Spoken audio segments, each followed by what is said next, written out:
Happy Wednesday, everybody. I hope you've got a smile on your face and that you're having a good day. Today, we're going to move on to a new concept called probability.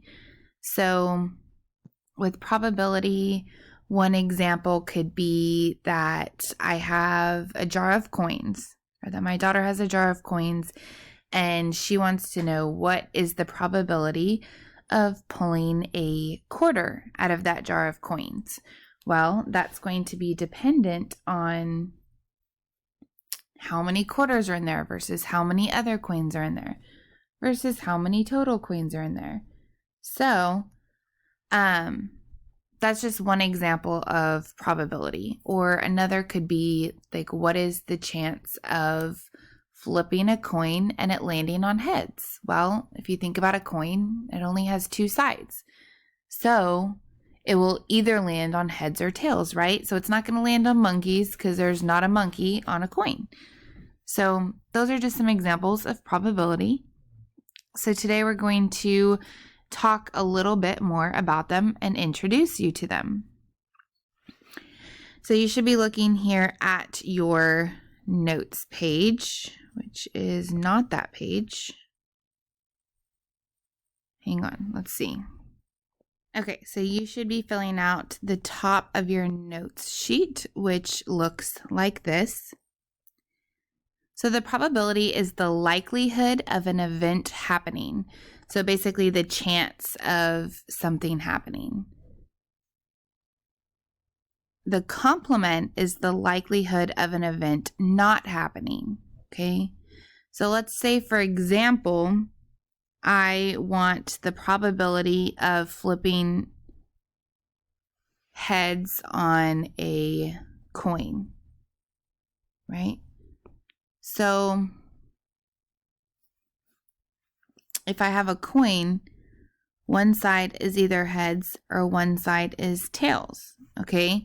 So the probability of flipping a coin and getting heads, well, that's one out of the two sides. The probability of it not happening would be me having it land on tails, okay? So we'll go into more examples on that in a few minutes. An event is a set of one or more outcomes, and then outcomes are the results of a trial of an experiment. Okay, so now we're going to look at how we set up probability. So the way we write probability is that we say the probability of an event, so the probability of something occurring, is the number of ways an event can occur over the total number of equally likely possible outcomes. So you're going to write it over here. So the number of ways, oh, geez Louise, sorry, an event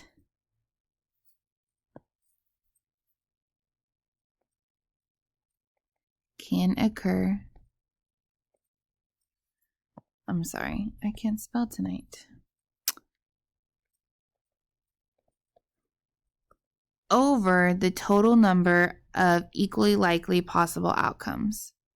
So I'm going to just put total number of possible outcomes.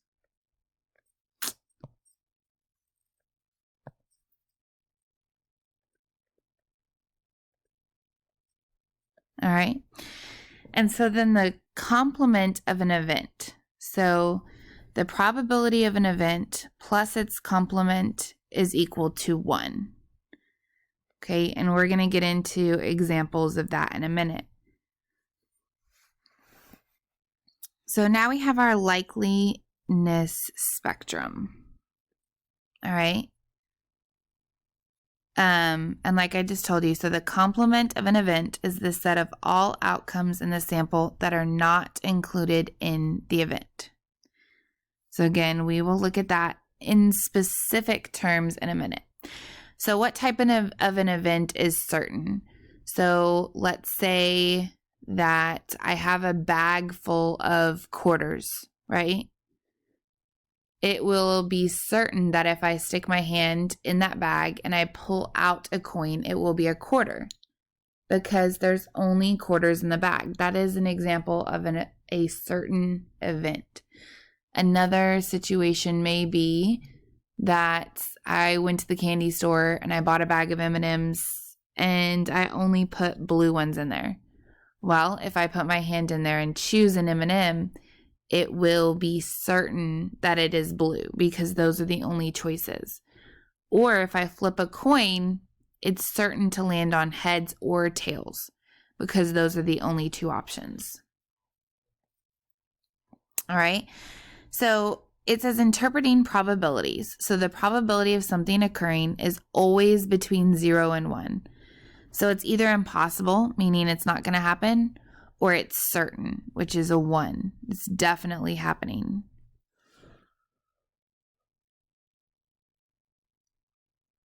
And as we know, there's a range between 0 and 1, just like we can have half of a cake, or we can have a quarter of a cake, or 3/4 of a cake. So a 50% chance basically occurs half of the time. All right. So it's as likely to happen as not. So the best example of that is flipping a coin. So half of the coin is heads, half the coin is tails. So both of those options are equally likely. A little less likely is going to be unlikely to occur. Okay. So maybe I have a bag that has mostly red candies and only a few green.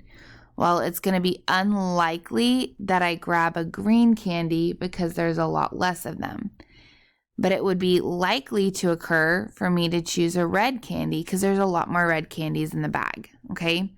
So when we go from 0 to 1, we go from impossible to certain. All right. So label your spectrum on your paper. So down here at impossible, we're going to put 0. Certain, we're putting 1. As likely as not is where we're going to put our 0.5 because that's about a 50% chance. Likely would be 0.75. And then unlikely is about 0.25. Okay. All right, so we can talk about some examples that we have. So example 1 says that there's 4 aces in a standard deck of 52 cards. So what is the probability of getting an ace if you select it at random?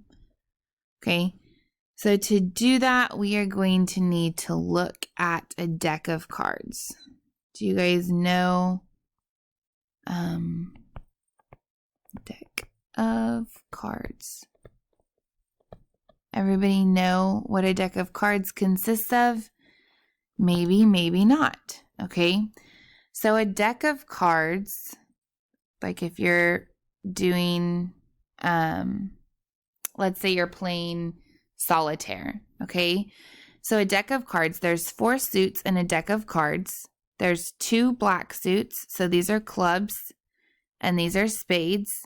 And there's 2 red suits. We have hearts and diamonds. Okay. And within each, so there's 4 different suits. And within each suit, there's an ace, a 2, 3, 4, 5, 6, 7, 8, 9, 10. And then we have our face cards, our jack, our queen, and our king. Okay. So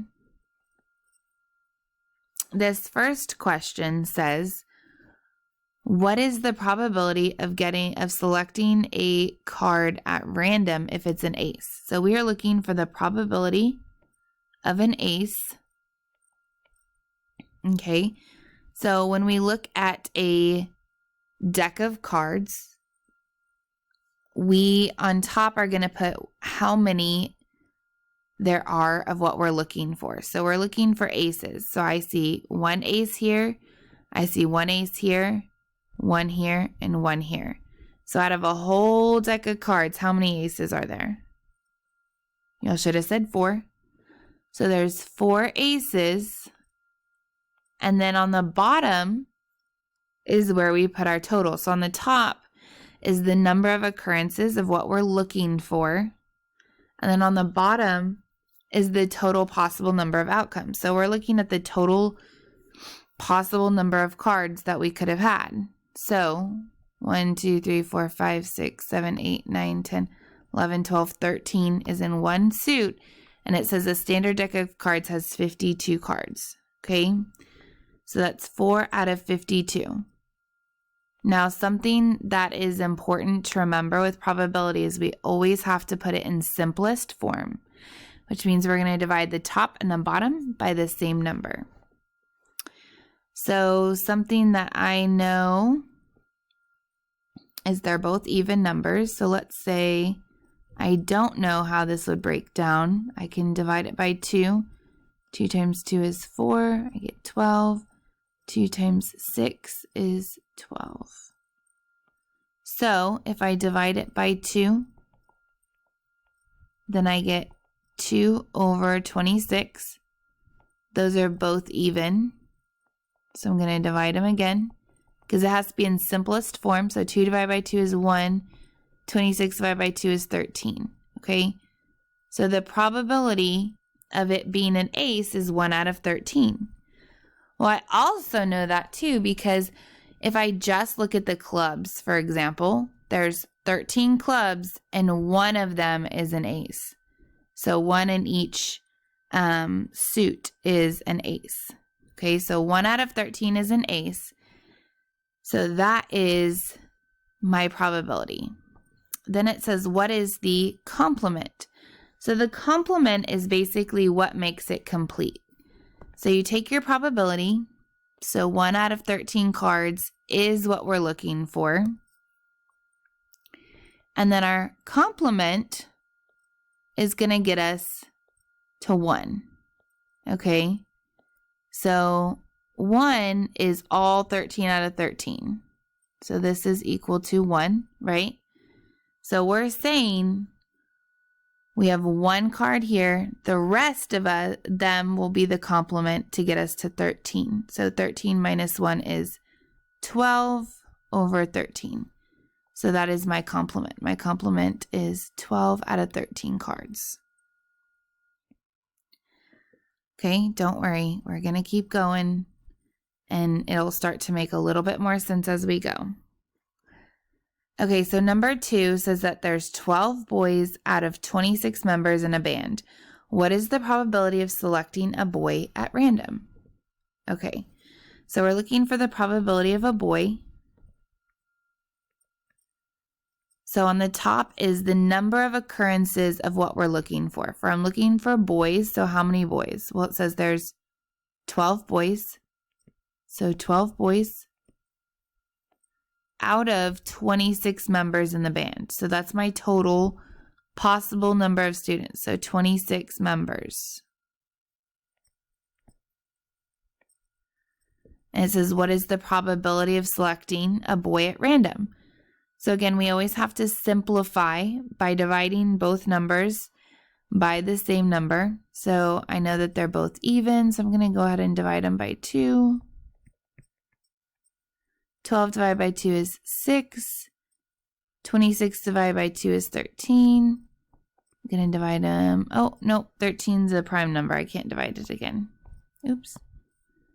So that is my probability. So my probability is 6 out of 13. All right. So now when I'm finding my complement, I take my probability and I add my complement to make it complete. Okay. So it's like there's 13 boys or 13 students and 6 are boys.